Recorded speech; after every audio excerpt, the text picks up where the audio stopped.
Morning, church. Just want to share a few verses with you from the book of Ephesians.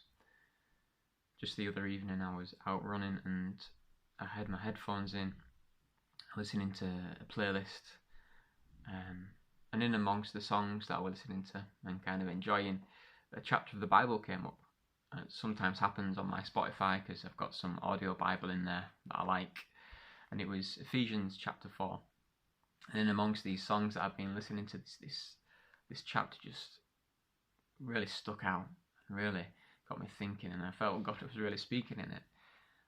It's a chapter all about unity. It's Ephesians chapter 4, and I've shared about unity, I'm pretty sure, on these daily devotions before, but that's fine because I think it's a subject that's so important, and it's a subject that we really cannot and should not become complacent about. There's so many calls to unity, togetherness in the New Testament, and I don't think we can ever labour the point really. So I'm pretty happy to speak about it over and over again. It's Ephesians chapter 4. I'm going to read the first few verses, and this is Paul obviously writing to the Ephesians, and he's in prison at the time.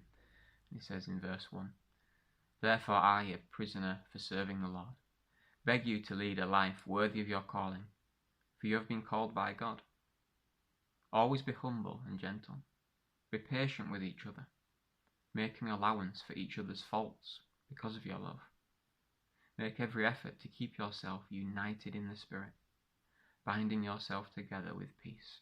For there is one body and one Spirit, just as you have been called to one glorious hope for the future." So Paul at the beginning of this chapter is calling the Ephesians to live united, and actually to live united and thinking of others is to lead a life that's worthy of our calling. We've been called by God, and because of that we should live this life serving others and being united together. And I said it's not something to be complacent about, because Paul here says that you need to make every effort to keep yourselves united in the Spirit. You know, sometimes we can maybe bristle at the idea of effort in the Christian life, because obviously Paul just in a couple of chapters earlier had said that we're saved by grace through faith, not of works.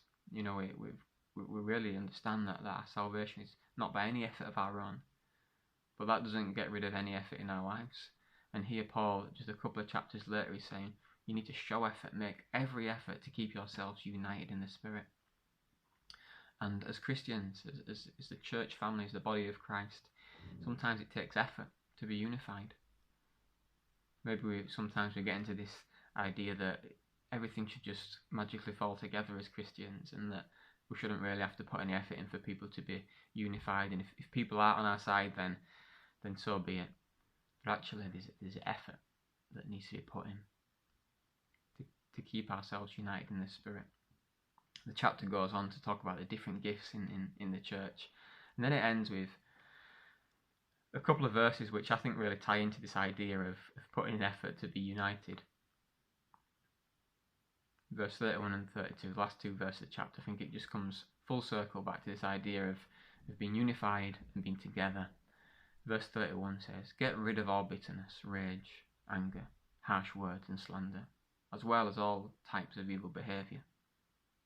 You know, those things are just so anti-unity. Bitterness and rage and anger and harsh words and slander, those things are never going to bring unity.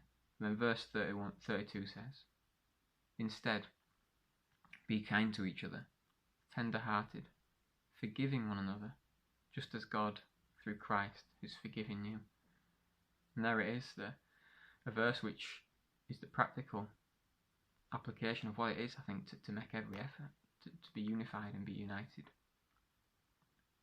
Tender-hearted, kind to each other, forgiving one another, and then to sum it all up, just as God, through Christ, has forgiven you.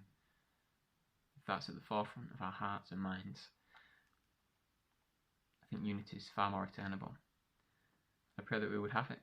I pray for our church, and I pray for the church of God, that will be an example of unity, forgiveness, and love for one another.